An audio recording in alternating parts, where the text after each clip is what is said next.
Otlar şifalı otlar, adı zanzubaktır. En iyi otlardan biridir. Ondan böyle tuzla yapılıyor, eziliyor. Tuzla eziyoruz. Millet geliyor böyle istiyorlar. Bizim milletlerimiz çok iyi zanzubak istiyorlar. En iyisi, en iyi otlarından biridir. Sebebi güzeldir, kokulu bir ottur. Türkiye'nin her tarafından da istiyorlar. Kilosu 300, 250, 300 o civarda. Millet çok istiyorlar. Buradan İstanbul'a kadar istiyorlar bizden. Buranın milleti istiyorlar. Yani yabancı bilmiyor ki otun. Sasun dağlarında toplanıyor.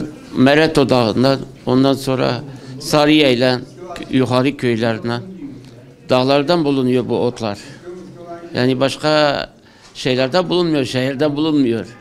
Dağlardan, böyle taşların arasından çıkıyor şeylerden. Nisan ayında çıkıyor devam her senede.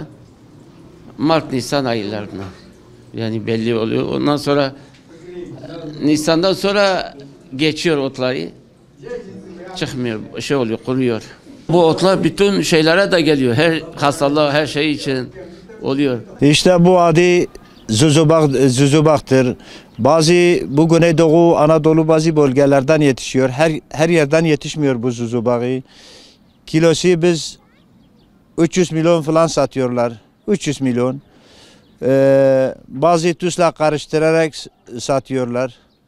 İşte bunun yani insan yediği zaman kokusu, tadı çok güzeldir.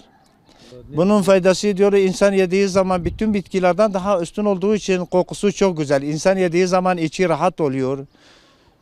Her yerden de bulunmuyor. Biz buradan da yani insan sabaha akşama kadar gitse tane yani 10 tane bulamıyor.